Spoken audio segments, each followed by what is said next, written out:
नमस्कार।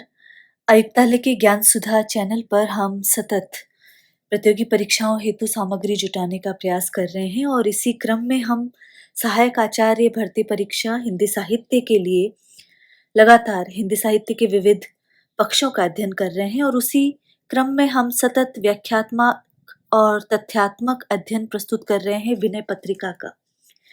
जैसा कि विनय पत्रिका ये बताती है कि जीवन स्वयं समझौता है और तुलसी ने जीवन की विभिन्न परिस्थितियों में रहकर चूंकि उसका साक्षात अनुभव किया है, इसलिए वे विनय पत्रिका में वही सारे भाव यहाँ पर बताते हैं और जीवन की विषम स्थिति में मार्गदर्शन करने के लिए तुलसी स्वयं अपने आराध्य से मार्गदर्शन प्राप्त करना चाहते हैं।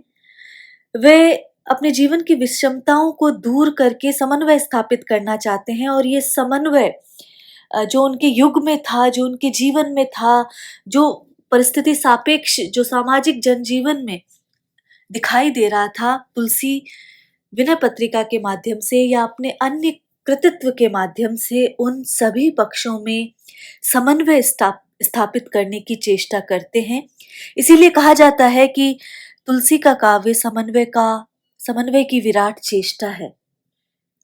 तो यदि हम देखें तो ये समन्वय अनेक रूपों में दिखाई देता है और यदि गौर करें तो वहाँ धार्मिक समन्वय की बात सबसे पहले आती है जब हम देखते हैं, क्योंकि तुलसी का जो युग था वहाँ नाना धर्म प्रचलित थे। वहाँ पर शैव और वैष्णव का द्वंद्व था, तो वहाँ एक तरह से तुलसी धार्मिक समन्वय करते नजर आते हैं। तुलसी सामाजिक समन्वय की बात करते हैं। अनेक दार्शनिक पक्षों का तुलसी समन्वय करते हैं, तो वहाँ दार्शनिक समन्वय भी परिलक्षित होता है। इसी क्रम में साहित्यिक समन्वय न केवल विभिन्न भाषाओं में, चाहे वो अवधी और ब्रज, वहां दोनों में समन्वय स्थापित करने की चेष्टा करते हैं, वरन विभिन्न छंदों में भी, विभिन्न शैलियों में भी समन्वय स्थापित करने की चेष्टा अपने कृतित्व के माध्यम से करते हैं और साथ ही सांस्कृतिक समन्वय तो वे करते ही हैं। तो यहाँ पर विनय पत्रिका की ये समन्वय चेतना के कारण ही विनय पत्रिका एक श्रेष्ठ कृति मानी जाती है और मानस और विनय पत्रिका जैसे जो रत्न हैं तुलसी हिंदी साहित्य को देते हैं और इन्हीं के माध्यम से वो काव्य और जीवन में समन्वय स्थापित करने का प्रयास करते हैं। तो रामचरित मानस की बात करें तो वहां पर हम जीवन के सभी क्षेत्रों में समन्वय की चेष्टा देखते हैं, लेकिन विनय पत्रिका में भी समन्वयात्मक जो प्रवृत्ति है या अभिव्यक्ति है उसका अभाव वहां पर नहीं देखा जाता है। यदि वहां पर देखें तो प्रबंध और मुक्तक का समन्वय दिखाई देता है। प्रबंध और मुक्तक दोनों ही शैलियां दिखाई देती है। प्रारंभ यदि विनय पत्रिका का देखते हैं तो वहां प्रबंध योजना पाते हैं और प्रकारांतर से तदनंतर मुक्तक योजना भी देखते हैं। और प्रबंध के अनुकूल यदि हम देखें तो तुलसी विनय पत्रिका को एक पत्र के रूप में लिखते हैं जो अपने आराध्य को लिखा जा रहा है, जिसमें एक देखा जाए तो क्रमबद्ध भाव योजना है। वे सबसे पहले गणेश की स्तुति करते हैं, मंगलाचरण करते हैं, फिर अनेक देवताओं की स्तुति करते हैं और फिर प्रशंसा के साथ राम की अवतार कथा लिखते हैं और उसके पश्चात उनके सम्मुख वो जीव रूप में उपस्थित होते हैं और अपनी व्यथा सुनाते हैं और एक याचक की तरह उनकी कृपा की याचना करते हैं। छंद योजना देखते हैं यदि विनय पत्रिका में तो वहां पर मुक्तक काव्य का रूप स्पष्ट परिलक्षित होता है। तो इस प्रकार प्रबंध और मुक्तक दोनों का समन्वय विनय पत्रिका में दिखाई देता है। दूसरी ओर यदि देखें तो काव्य और संगीत का समन्वय, तो काव्य और संगीत का समन्वय देखा जाए तो यहाँ पर भाव भाषा अभिव्यक्ति की दृष्टि से वहाँ काव्य श्रेष्ठ है, तो वही दूसरी ओर प्रत्येक छंद जो है वो काव्य और संगीत के समन्वय का नमूना दिखाई देता है।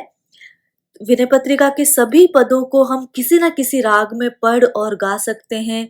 वहाँ राग कल्याण, कानरा, भैरवी, आसावरी, गौरी और कई रागों का प्रयोग तुलसी करते हैं और यही कारण है कि विनय पत्रिका को पढ़कर एक रसास्वादन हम वहाँ पर कर सकते हैं। तो काव्य और संगीत का समन्वय, जिसमें काव्य की कोमलता हो और संगीत का जो सरसा भाव हो, वो दोनों ही दिखाई देता है। विनय पत्रिका में व्यक्ति और समाज का समन्वय दिखाई देता है। व्यष्टि और समष्टि स्तर पर जो समन्वय की चेष्टा है वो दिखाई देती है। कलयुग से पीड़ित होकर किस प्रकार जीव प्रमुख देवताओं का अनुग्रह प्राप्त करने के लिए स्तुति करता है, किस प्रकार वो दीनता और कातरता से भरा हुआ उसका हृदय मुखरित हो रहा है। ये वैयक्तिकता, हर व्यक्ति की पीड़ा वहां पर प्रत्येक पद में अभिलक्षित हुई है और साथ ही तो तुलसी का व्यक्तित्व है वो आध्यात्मिकता के आकाश में इतना अधिक है कि वे समष्टि की धरती पर उतर आया है। तो इसलिए विनय पत्रिका में व्यक्ति और समाज का समन्वय है। फिर यदि देखें तो भक्ति और दर्शन का समन्वय दिखाई देता है कि प्रश्न पूछे जा सकते हैं और कौन सा असंगत है, इस तरह के प्रश्न पूछे जा सकते हैं। तो भक्ति और दर्शन का समन्वय यदि देखें तो तुलसी ने कलयुग में जीव के विनाश से बचाने के लिए भक्ति और दर्शन का समन्वय वहां बिठाने की चेष्टा की है और दर्शन के ब्रह्म को भक्ति के क्षेत्र में वे सर्वग्राह्य बनाते हैं और जीव और जगत के संबंधों पर भक्ति के दृष्टिकोण से विचार करते हैं।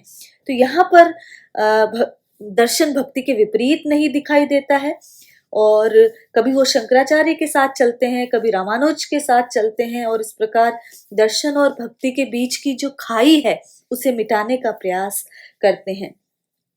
इसी तरह जो विभिन्न वाद हैं, जितनी भी वैचारिक धाराएं उस समय चल रही थी, उसका समन्वय करवाने की चेष्टा भी तुलसी करते हैं। तुलसी विनय पत्रिका में भाव और विचारों की योजना में एक तरफ वो कहीं एकेश्वरवाद की प्रतिष्ठा करते हैं तो वहीं बहुदेववाद का भी समर्थन करते हुए नजर आते हैं। ईश्वर के सगुण और निर्गुण संबंधी विवादों का भी वे समन्वय के आधार पर अंत करते नजर आते हैं। तो इस प्रकार विनय पत्रिका सगुण और निर्गुणवाद के समन्वय का प्रतीक बन जाती है। आदर्श और यथार्थ का समन्वय भी विनय पत्रिका में दिखाई देता है। कैसा होना चाहिए और क्या यथास्थिति है, दोनों का समन्वय तुलसी करते हैं। तो एक और तो उन्होंने बहुत ऊंचे स्तर पर राम के गुणों को आदर्श के रूप में उद्घाटित किया है और दूसरी ओर वो जो जीव है उसकी व्यक्तिगत वेदना का उद्घाटन करके वो समाज की यथार्थ परिस्थितियों का चित्रण करते हैं। इसी तरह यदि देखें तो साहित्यिक भाषा और जनभाषा का समन्वय तुलसी स्थापित करते हैं। विनय पत्रिका में ही देखें तो एक और उन्होंने संस्कृत गर्भित शब्दों का प्रयोग किया है तो वहीं दूसरी ओर बोलचाल की शब्दावली से युक्त भाषा का प्रयोग किया है। यदि हम देखें तो विनय पत्रिका का ही एक पद है जिसे हम श्री राम स्तुति के रूप में गाते हैं। श्री रामचंद्र कृपालु भजमन हरण भव भय दारुणम नव कंज लोचन कंज मुख कर कंज पद कंजारुणम।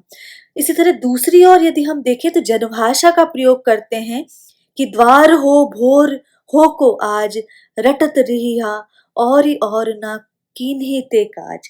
इसी तरह कहाँ कौन मुँह लाई के रघुबीर गुसाई, इस तरह के जो पद हैं वो लिखते हैं। तो तुलसी न केवल अपनी समन्वयात्मक प्रतिभा का परिचय भाषा के क्षेत्र में देते हैं वरन अन्य वादों के क्षेत्र में, विचारधाराओं के क्षेत्र में, भक्ति और दर्शन के क्षेत्र में भी समन्वय स्थापित करने की विराट चेष्टा तुलसी करते हुए नजर आते हैं। व्याख्यात्मक पक्ष पर बात कर रहे हैं और कुछ पदों का अध्ययन कर चुके हैं। 147 तक आगे के पदों की व्याख्या हम जारी रखते हैं। तुलसी इस पद में वो कह रहे हैं कि प्राकृतिक युक्ति से श्री राम को बता रहे हैं। वो पहले के पद में बताते हैं कि काम, क्रोध, लोभ वे मेरे बाल्यावस्था के साथी हैं, लेकिन वे ये भी कहते हैं कि वे सभी धोखेबाज हैं। तो एक उचित अभिभावक के रूप में तुलसी श्री राम का आश्रय चाहते हैं। नहीं तो वो कहते हैं कि मेरे ये जो सखा है, जो तथाकथित सखा है, वो मुझे निरंतर धोखा देते रहेंगे। इसी क्रम में वो आगे कह रहे हैं कि मैं बचपन से ही अनेकानेक कुसंगतियों में पड़ा रहा और अपनी करनी को सोचकर और समझकर मैं आपके पास आने में संकोच कर रहा हूँ। आपके गुणों को जानता हुआ भी मैं आपकी शरण में नहीं आया और जीव और परमात्मा के रूप में जो एक पुरातन संबंध है उसे सुधारने की कभी इच्छा नहीं प्रकट की। लेकिन अब मैं पूरी तरह आपकी शरण में आया हूं, तो अब मुझे शरण में लेकर मुझे एक अभिभावक के रूप में आश्रय आप प्रदान करें। तो यहाँ वो कह रहे हैं, कहो कौन मुँह लाई के रघुबीर गोसाई, सकुचित समुझत आपनी सब साई दुहाई। तो यहाँ बोलचाल की शब्दावली का प्रयोग तुलसी कर रहे हैं। वो कह रहे हैं गुसाई कि हे स्वामी श्री राम, कौन मुंह लाई के कहो कि हे आप ही बताइए कि मैं कौन सा मुंह लगाकर आपसे कहूं कि स्वामी की दुहाई है। वो कह रहे हैं सकुचत समुझत आपनी सब साई दुहाई, कि स्वामी की दुहाई है। अपनी पूर्व दशा समझते हुए मैं संकोच से, सकुचत संकोच से मैं विवश हो चुका हूं। तो यहाँ पर वो कह रहे हैं, वे अपनी दीनता को व्यक्त कर रहे हैं और अपने आराध्य श्री राम से ये प्रार्थना कर रहे हैं कि वे मेरा उद्धार करें। लेकिन वो कह रहे हैं कि हे नाथ, तुम्हारी दुहाई है, मैं अपनी करनी को अच्छी तरह समझता हूँ। आपने मैं अपनी करनी को अच्छी तरह समझता हूँ, इसलिए मैं सकुचाता हूँ। अपने कर्मों से मैं आपके पास आने पर संकोच से मरा जाता हूँ। अर्थात मैंने एक भी काम ऐसा नहीं किया है जिससे कि मैं तुमसे अपना उद्धार करने की प्रार्थना करूं। सेवत बस सुमिरत सखा शरणागत सो हो, गुणगन सीता नाथ के चित करत न हो। तो यहाँ पर वो कह रहे हैं, सीतापति, सीतानाथ जो सीता के पति हैं, मैं उन सीतापति श्री राम के गुण समूहों को मैं चित्त में धारण ही नहीं करता हूं, जो सेवा करते ही उसके प्रथम चरण में वश में हो जाते हैं, स्मरण करते ही मित्र और शरणागति हो जाते हैं, आत्मीय हो जाते हैं। मैं उन सीतानाथ के उन गुणों के समूह को अपने हृदय में धारण ही नहीं करता हूँ। तो यहाँ वो प्रकारांतर से कह रहे हैं कि हे श्री राम, तुम सेवा करने से वश में हो जाते हो, सेवा करने से वश में हो जाते हो, तुम्हारा सुमिरन करने से तुम सखा बन जाते हो, और शरण में जाने से प्रकट हो जाते हो। शरण में जाने से तुम प्रकट होकर दर्शन दे देते हो।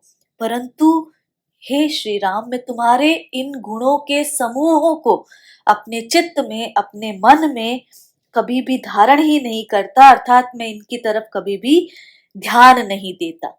कृपा सिंधु बंधु दीन के आरत हितकारी, प्रणत पाल बिरुदावली सुनिजानी बिसारी। मैंने ये सुना है कि तुम कृपा सिंधु हो, तुम कृपा के सागर हो, कृपा सिंधु बंधु दीन के, और साथ ही तुम दीनों के बंधु हो। आरत हितकारी, जो दुखी हैं उनके हितों का कल्याण करने वाले हो, अर्थात तुम दुखियों का कल्याण करने वाले हो। प्रणत पाल बिरुदावली सुनी जानी बिसारी, मैंने तुम्हारी इस कीर्ति को सुनकर और जानकर भी मैंने क्या कर दिया है, बिसरा दिया है, विस्मृत कर दिया है। तो मैं ये जानता हूं कि मैंने ऐसे सुना है कि तुम जो हो, दीनों के बंधु हो, दुखियों के संकट को दूर करने वाले हो, कृपा सिंधु हो, प्रणत जनों के आप पालन करता है। जो आपकी शरण में आ गया है, जो आपके प्रणत हैं, उनका आप पालन करने वाले हो। और मैंने ऐसे सुना है, लेकिन मुझे लगता है कि मैंने जानबूझकर मैं ये सब कुछ विस्मृत करता जा रहा हूं। आगे वो कह रहे हैं, सेई न धेई न सुमिरे के पद प्रीति सुधारी, पाई सुसाहिब राम सो भरी पेट बिगारी। तो हे नाथ, वो आगे यहाँ पर कह रहे हैं कि उनकी सेवा, उनका ध्यान, सेई का तात्पर्य है सेवा, धेई का अर्थ है ध्यान। तो सेई न ध्यान न, तो उनकी सेवा, उनका ध्यान तथा उनका सुमिर, उनका स्मरण करके यदि चरण कमलों पर प्रीति भाव को नहीं जमाया, तो समझो कि श्री राम जैसा समर्थ स्वामी पाकर भी जितना हो सकता है बिगाड़ किया। पाई सुसाहिब राम सो भरी पेट बिगाड़ी, अर्थात जितना व्यक्ति चाहता है उसने अपना पूरी तरह से अनिष्ट कर लिया है, स्वयं ही अपना अनिष्ट कर लिया है। तो तुलसी यहाँ पर कह रहे हैं कि मैंने न तो तुम्हारी सेवा की, न तुम्हारा ध्यान ही किया, और न ही स्मरण करके तुम्हारे चरणों में पद प्रीति, तुम्हारे चरणों में सुंदर प्रीति को ही धारण किया, बल्कि राम जैसे पाई सुसाहिब राम सो, तो राम जैसा श्रेष्ठ साहिब अर्थात स्वामी पाकर भी अपनी शक्ति पर ही पूरा मैंने बिगाड़ कर लिया, अर्थात बुरे कर्म करके अपने जीवन को बिगाड़ लिया। नाथ गरीब निवाज हैं, मैं गही न गरीबी, तुलसी प्रभु निज और ते, बनी परे सो की भी। तो हे नाथ, आप गरीब निवाज हैं, आप दीनों पर दया करने वाले हैं, और मैंने दीनता नहीं धारण की, अर्थात मैंने अपने अहम भाव का त्याग नहीं किया। तो मुझ में विनय नहीं आया, मैंने अपने अहम भाव के कारण कभी स्वयं को गरीब ही नहीं समझा। यदि मैं गरीब समझता तो गरीब निवाज श्री राम अवश्य रक्षा करते। तो हे प्रभु, तुलसी प्रभु निज और ते, बनी परीसो की भी, तो मैंने तो अपना सब कुछ आप पर मैं छोड़ रहा हूं, जैसा आपको मेरे हितों के प्रति बन पड़े आप वैसा कीजिए। तो यहाँ पर वो कह रहे हैं, हे प्रभु, अब तुमसे अपनी तरफ से बनी परेसों की भी, जो बन सके वही करो, अर्थात जैसा आप उचित समझे वैसा आचरण मेरे साथ कीजिए। तो जो बन पड़े सो की भी, तो यहाँ पर यदि देखें तो भरी पेट बिगारी, तुलसी मुहावरे का प्रयोग यहाँ पर करते हैं, और इस पद में तुलसी ये कहने की चेष्टा कर रहे हैं कि मैंने पापकारी कार्यों को करने में जरा भी कोर कसर नहीं रखी है, और न ही अपने अहम भाव के कारण किसी को कभी कुछ समझा। तो ऐसी स्थिति में मैं अब स्वयं अपने आप को अपराधी मान रहा हूं, इसलिए आप पर छोड़ रहा हूं कि बनी परेसों की भी, कि आप जैसा चाहें वैसा करें। तो यहाँ पर मानव स्वभाव के वर्णन का तुलसी ने चित्रण किया है, और यदि पूरे पद में देखें तो अनुप्रास अलंकार है,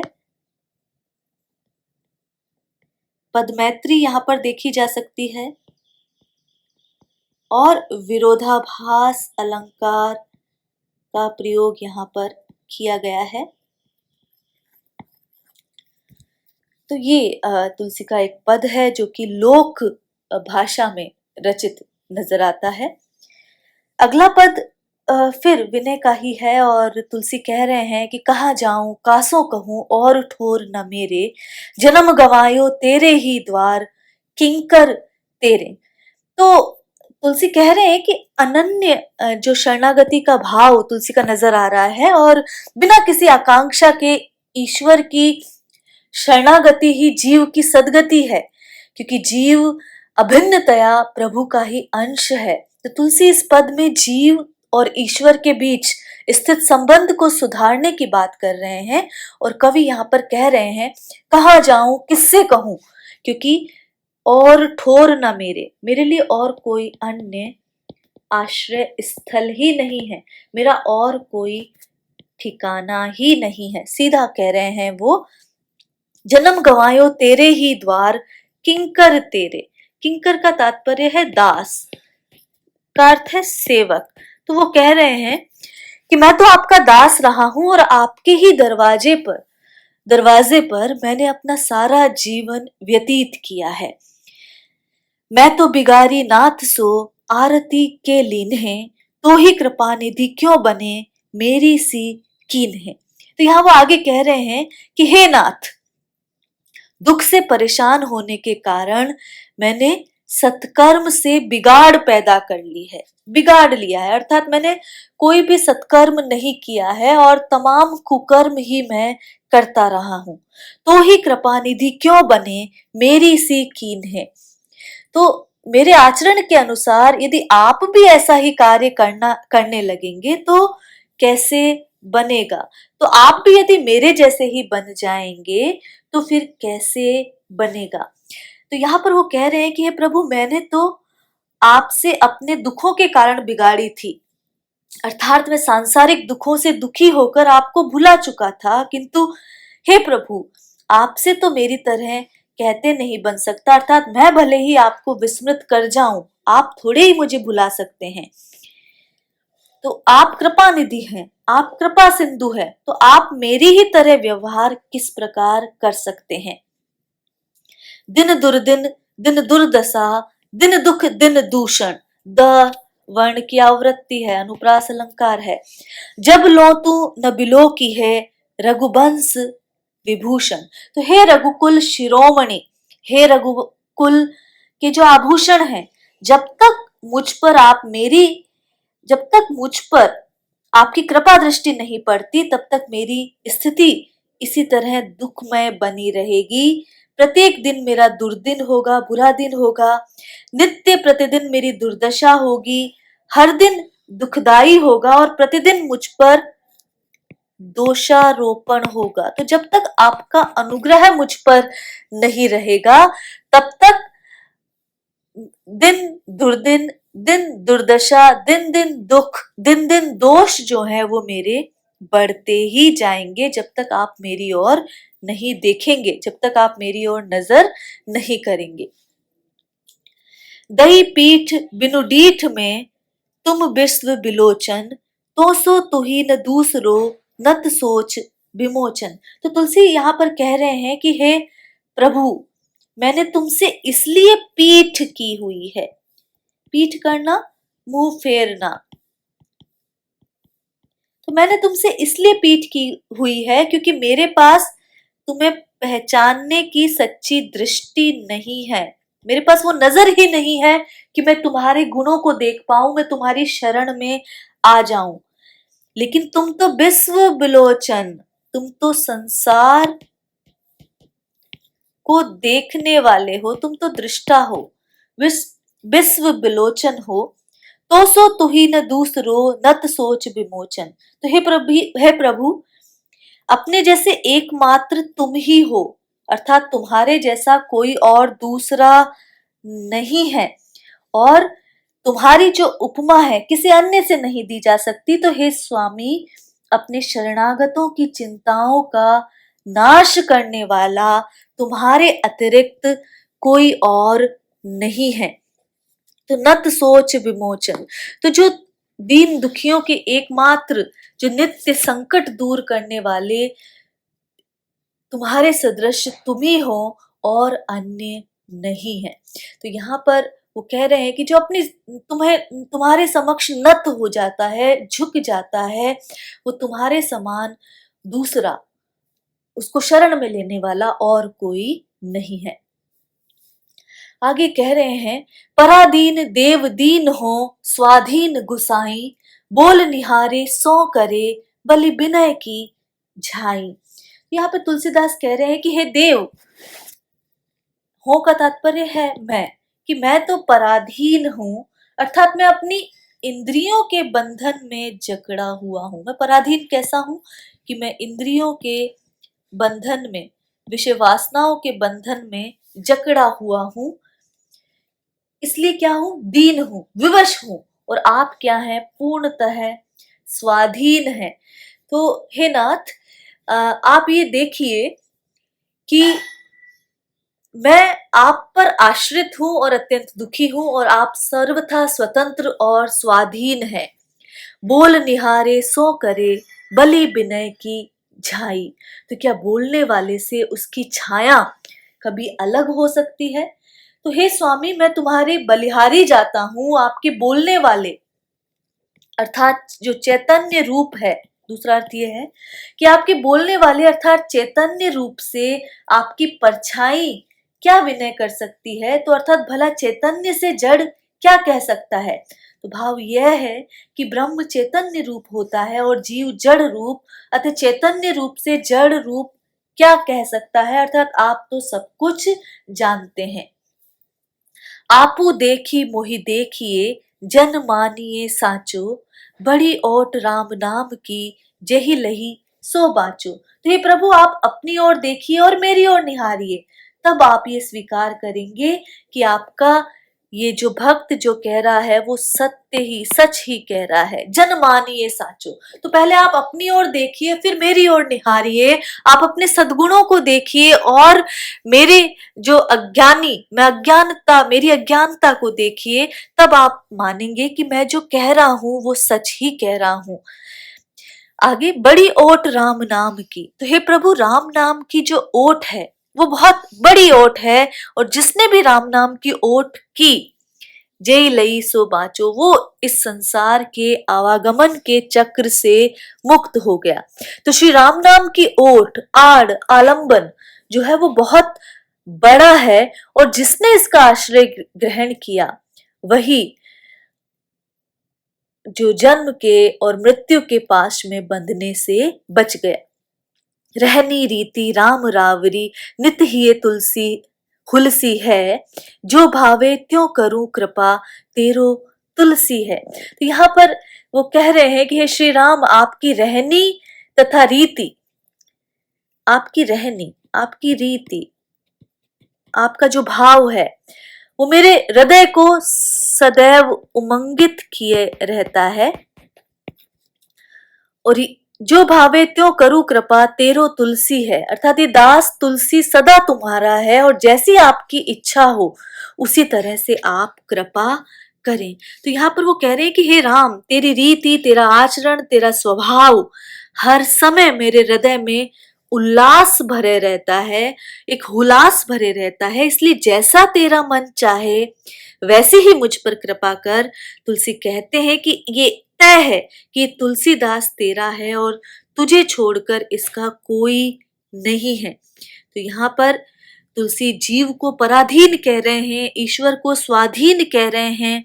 यही बात मानस में भी वो कहते हैं कि जीव अनेक एक श्रीकंता। तो यहाँ पर यदि देखा जाए तो एक मार्मिक रूप से तुलसी विनय पत्रिका में अपने भाव करुणा और दीनता के माध्यम से व्यक्त कर रहे हैं, राम पर निर्भरता व्यक्त कर रहे हैं। यदि यहाँ पर देखें तो काकु वक्रोक्ति है, अनुप्रास है, परिकरांकुर है और अनन्वय देखा जा सकता है। और दई पीठ बिनु दीठ में, यहाँ पर यदि देखें, दई पीठ बिनु दीठ में, बोल निहारे सो करें, बलि विनय की झाई। तो यहाँ पर ये उक्तियां केवल और केवल भाव सघनता के कारण तुलसी यहाँ पर लिख रहे हैं, और इन उक्तियों से भाव सघनता आई है। पद मैत्री देखा जा सकता है, अनुप्रास अलंकार देखा जा सकता है, उपमा अलंकार देखा जा सकता है। इस प्रकार अनेक प्रकार के अलंकारों का भी अनायास प्रयोग तुलसी ने किया है। तो तुलसी की विनय पत्रिका इसीलिए एक महत्वपूर्ण कृति साबित होती है, क्योंकि वहां समन्वय की विराट चेष्टा है, वहां भाव, भक्ति, काव्य और संगीत का समन्वय दिखाई देता है, और जीव एक याचक के रूप में अपने आराध्य के समीप जाता है तो संपूर्ण अहम भाव का विगलन हो जाता है। तो इन्हीं भावों को समावेशित करती हुई विनय पत्रिका एक महत्वपूर्ण कृति साबित होती है। आगे के पदों का अध्ययन हम अनवरत जारी रखेंगे। आज के लिए इतना ही। नमस्कार।